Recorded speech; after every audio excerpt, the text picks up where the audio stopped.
Bonjour, c'est Charlotte Baris. Bienvenue dans La Loupe, le podcast quotidien de l'Express. Allez, venez, on va écouter l'info de plus près. Regardez nos premières estimations. Le Rassemblement national et ses alliés obtiendraient 34,2% des voix, suivi du nouveau Front populaire. Depuis le 9 juin et l'annonce de la dissolution, le scénario d'une cohabitation avec le Rassemblement national est sur la table.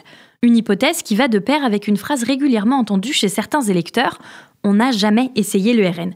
Et c'est vrai qu'en France, depuis le début de la Ve République, l'extrême droite n'a jamais gouverné, contrairement à d'autres pays d'Europe. Chez nos proches voisins, on peut citer l'italienne Giorgia Meloni qui dirige le pays depuis 2022 avec son parti Fratelli d'Italia.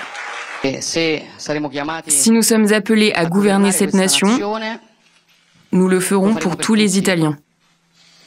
Nous le ferons dans le but d'unir les gens, de valoriser ce qui les réunit plutôt que ce qui les divise. En Hongrie, on ne présente plus le Premier ministre Viktor Orban, chef de file du Fidesz et proche de Vladimir Poutine. Nous avons dû nous battre contre les plus grandes forces, la gauche nationale, la gauche internationale, les bureaucrates de Bruxelles, les grands médias internationaux et enfin le président ukrainien. Ou encore la Pologne, dont le parti Droit et Justice, le PiS, a gouverné de 2015 à 2023. Nous tendons la main à tous ceux qui veulent changer pour le mieux, qui veulent changer la Pologne. Nous devons être le plus nombreux possible. Alors, à l'Express, on s'est intéressé au bilan de ces partis au pouvoir en Europe et surtout, on a souhaité le comparer au programme du Rassemblement national aujourd'hui. Quelles sont les conséquences pour une nation d'une politique menée par l'extrême droite ? C'est la question qu'on passe à la loupe dans cet épisode.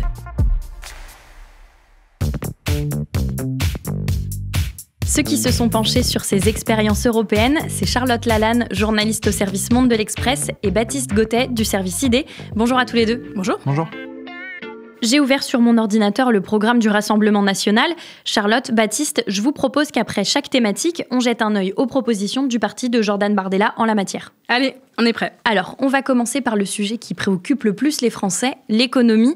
Le pouvoir d'achat, c'est ce qui a guidé le vote de 53% des électeurs pour le premier tour des législatives. Alors, quelle est la politique économique menée en Hongrie, en Italie ou en Pologne ? Alors, sur le papier, en Pologne et en Hongrie, on a une rhétorique nationaliste, anti-mondialisation, qui se mêle à une politique plutôt libérale en interne. Pour autant, il n'y a pas vraiment de quoi rassurer les investisseurs, parce que ces orientations en apparence pro-marché cachent une toute autre réalité. On a un modèle de centralisation poussé à l'extrême, dans lequel le pouvoir exécutif a vampirisé, vassalisé en fait le secteur privé. Et comment ça s'illustre ? Alors, le PiS en Pologne, par exemple, a aidé certaines entreprises à obtenir des marchés grâce à des programmes de financement spéciaux, à une réglementation aussi conçue pour les aider. Mais le cas d'école, c'est vraiment la Hongrie. Là-bas, le népotisme est carrément érigé en système. Orban place ses proches aux postes stratégiques, leur attribue les marchés publics, notamment sur les grands projets d'infrastructure. Pour te donner une idée, entre 2011 et 2021, les entreprises alliées à Orban ont eu 6 fois plus de chances de remporter des appels d'offres publics que dans un marché réellement concurrentiel. Il faut noter aussi que, par exemple, en Italie, Silvio Berlusconi, par le passé, avait pratiqué le même type de politique. Autre aspect de la politique économique, la redistribution. Qu'en est-il sur ce volet ? Oui, alors tu as raison de mentionner la question de la redistribution parce que c'est un volet qui occupe une place, je dirais, centrale dans le programme économique de l'extrême droite au pouvoir. Selon même certains chercheurs, ça explique les succès électoraux de ces partis. Cette générosité, on la retrouve par exemple dans la Hongrie de Viktor Orban. Une fois au pouvoir, il a augmenté de 30% le salaire minimum, il a instauré un 13e mois de retraite, une exonération d'impôts pour les moins de 25 ans. En gros, le Premier ministre a multiplié les cadeaux, il faut le dire avec une certaine forme d'opportunisme, puisque parfois, ces cadeaux étaient distribués à l'approche des élections. Donc jusque-là, en fait, on peut se dire que le programme économique de l'extrême droite ressemble étrangement à des programmes proposés par la gauche, ce qui n'est pas faux dans l'absolu, mais il y a quand même une spécificité, c'est que chez l'extrême droite, la question sociale, elle est imbriquée à d'autres thématiques, ce que certains chercheurs appellent le chauvinisme social. Qu'est-ce qu'on entend par chauvinisme social ? Alors pour le dire simplement, le chauvinisme social, ça veut dire réserver les aides aux nationaux en pointant du doigt le coût de l'immigration. C'est de dire on va arrêter de distribuer de l'argent aux étrangers et cet argent on va le récupérer, on va le rediriger pour financer ce programme social. Ça permet à l'extrême droite de lier deux questions qui en principe n'ont pas grand-chose à voir, l'économie d'un côté et l'identité de l'autre. C'est un discours qui, on l'a vu en Hongrie et en Pologne surtout, a rencontré un certain succès puisqu'il joue à la fois sur le sentiment de déclassement économique, mais aussi sur le sentiment de déclassement culturel, sur les différentes paniques identitaires.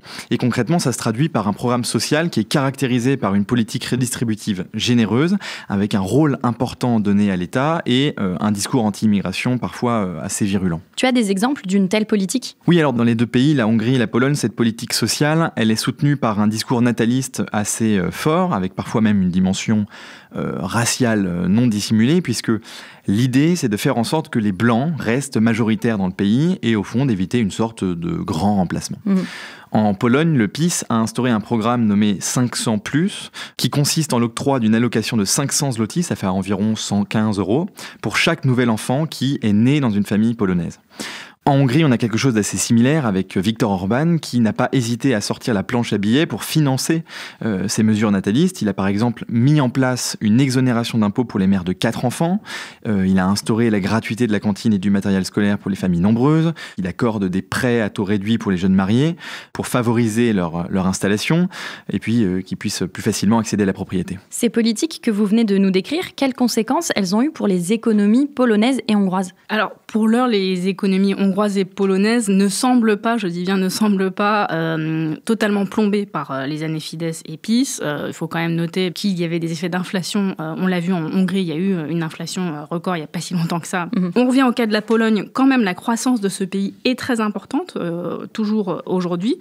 Donc on pourrait se dire que ça pèse pas tant que ça. Et puis, les mécanismes financiers de l'Union européenne apportent, et ça c'est très important, un soutien économique décisif qui permet de compenser certaines politiques et finalement de cacher un peu la poussière sous le tapis, si je puis dire. Par ailleurs, ce que disent la plupart des experts, c'est que les gouvernements populistes peuvent nuire à la croissance, mais sur le long terme. C'est-à-dire qu'on ne va pas immédiatement prendre la mesure des dégâts. Il faut au minimum 3 ans pour voir ce que ça peut faire. Et généralement, c'est plutôt une décennie.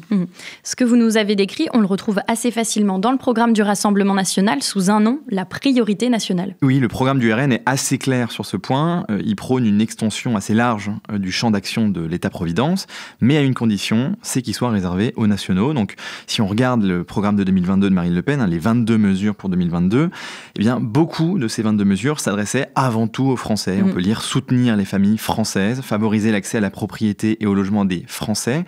Et évidemment, pour financer cette hausse des dépenses sociales, eh bien le RN mise sur quoi ? Sur la réduction des aides aux étrangers, par exemple en supprimant l'aide médicale d'État, l'AME, pour la remplacer par ce qu'ils appellent une aide d'urgence vitale. Donc là, voilà, on retrouve bien les deux volets du chauvinisme social que l'on a évoqué plus tôt. Ça, c'est pour le volet économie des programmes. Autre thème qui revient régulièrement dans le débat, dans l'hypothèse d'un gouvernement d'extrême droite, c'est la situation de la démocratie. Et vous allez l'entendre, les expériences européennes n'ont pas de quoi rassurer la France.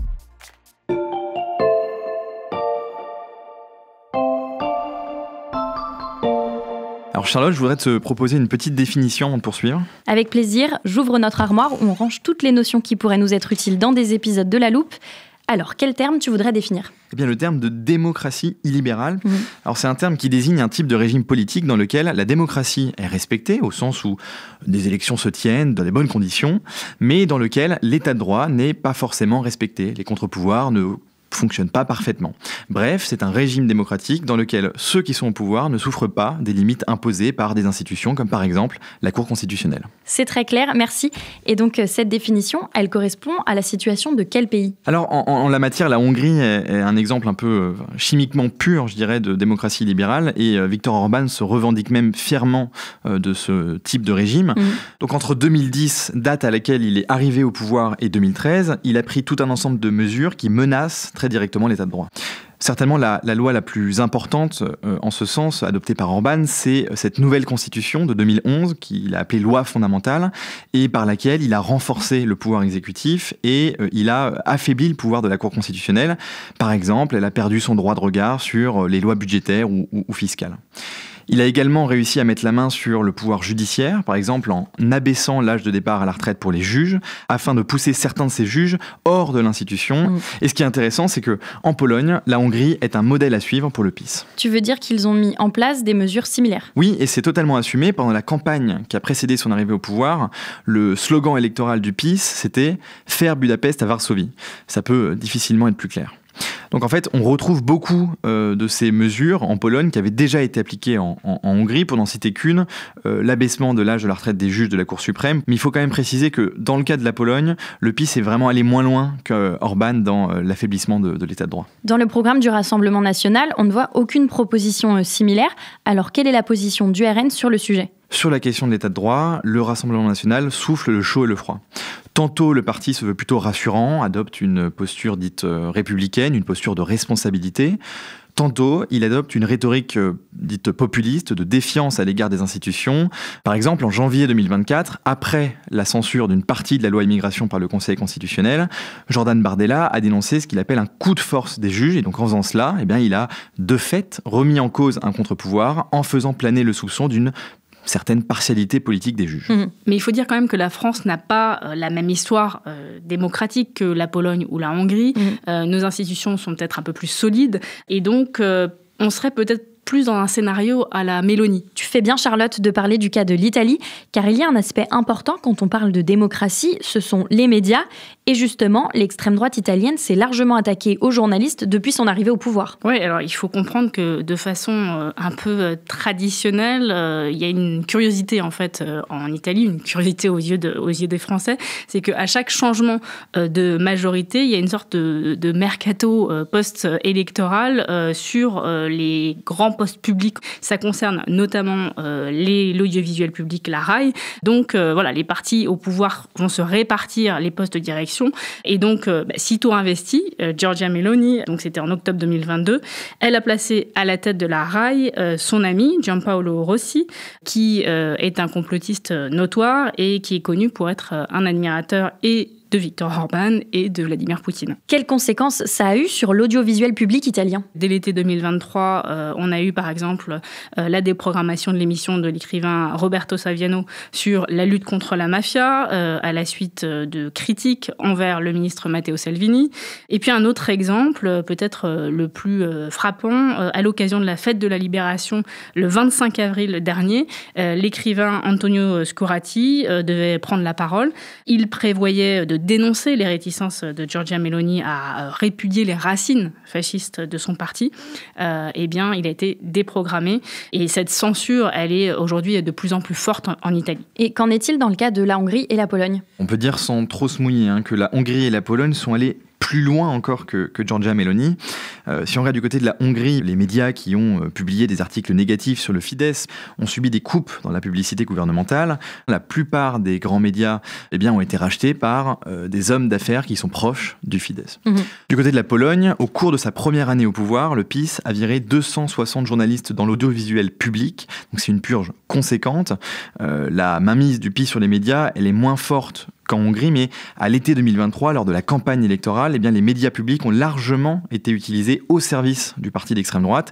Et là, ça relevait parfois, faut le dire, d'une forme de propagande, mais propagande inefficace, parce que le PiS, au final, n'a pas remporté ses élections et ne s'est pas maintenu au pouvoir. C'est donc le moment de reprendre le programme du RN. Je vois dans les propositions privatisation de l'audiovisuel public. Oui, alors les modalités de cette privatisation ne sont pas détaillées dans le programme du Rassemblement national, mais d'une manière générale, on retrouve comme en Italie, une critique assez forte de l'emprise de la gauche dans les services publics. Marine Le Pen, elle est évidemment d'accord avec ça, et évidemment, elle en joue pour draguer son électorat. Au Front National, il y a des sensibilités différentes, à la différence de France Inter. Où manifestement, il y a une sensibilité unique. Ah bon, laquelle ? Voilà. je sais pas, le espèce de virulent de bolchevisme. De bolchevisme. Oui, Radio Bolcho, on vous appelle en dehors des studios. Il est difficile aujourd'hui de savoir ce que le RN fera s'il est au pouvoir, mais là encore, un scénario à la Orban est peut-être assez peu réaliste, même si on peut comprendre que du côté des amoureux du service public, eh bien, il y a des inquiétudes. Les médias, l'état de droit, l'économie. Vous avez certainement remarqué, chers auditeurs, que l'un des thèmes de prédilection du Rassemblement national n'avait pas encore été évoqué. Dans la suite de cet épisode, on s'intéresse donc au bilan de l'extrême droite européenne en matière d'immigration.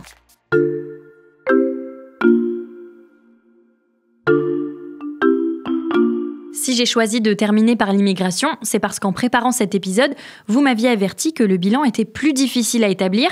Alors commençons par l'Italie. Avant son élection, on avait consacré plusieurs épisodes de La Loupe à Giorgia Meloni et on avait expliqué que la politique migratoire était au cœur de sa campagne.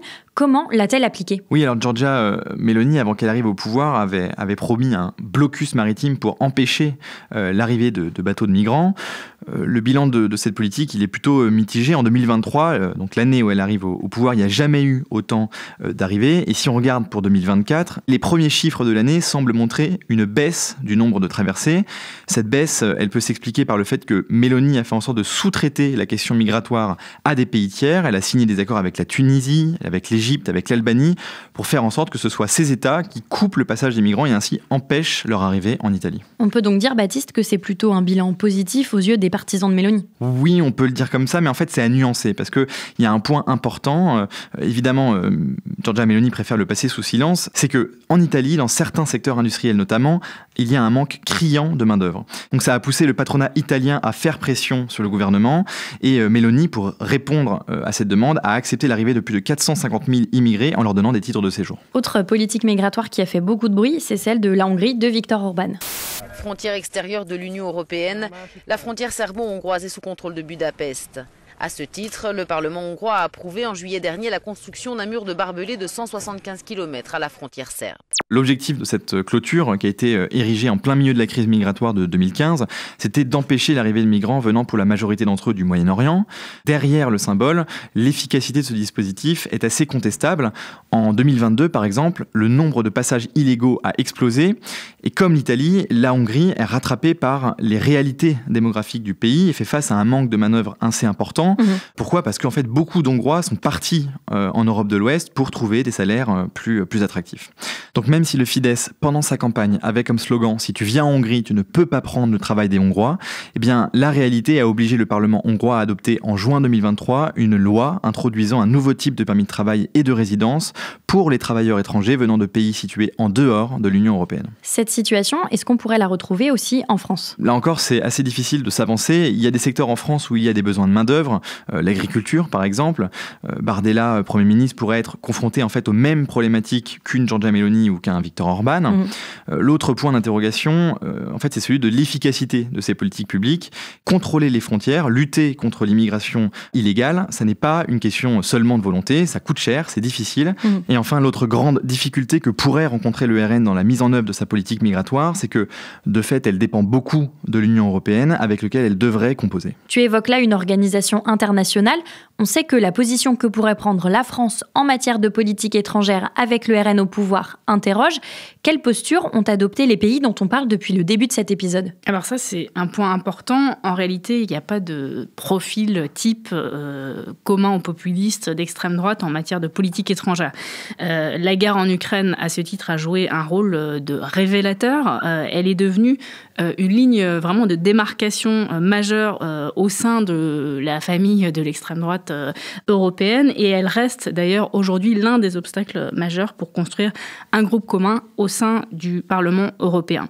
En réalité, il y a d'un côté les pro-russes comme la Hongrie, de l'autre des plutôt pro-occidentaux, atlantistes, anti-russes, c'est le cas de la Pologne et Giorgia Meloni, elle, c'est un cas un peu particulier parce qu'elle est passée de l'un à l'autre et le Rassemblement national, il est un peu entre ces deux positions. L'idée pour le Rassemblement national à l'international, c'est peut-être d'essayer de jouer la carte de la responsabilité de la respectabilité. Mais il est clair que pour le Rassemblement national, l'ambiguïté demeure sur ce sujet. Sur tous ces thèmes, le Rassemblement national pourrait-il suivre l'exemple donné par les extrêmes droites européennes ?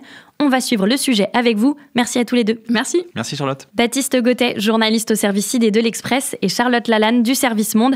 La rédaction reste mobilisée en ce moment et après le second tour des législatives. Alors pour suivre nos analyses, pensez à vous abonner, chers auditeurs, sur l'express.fr.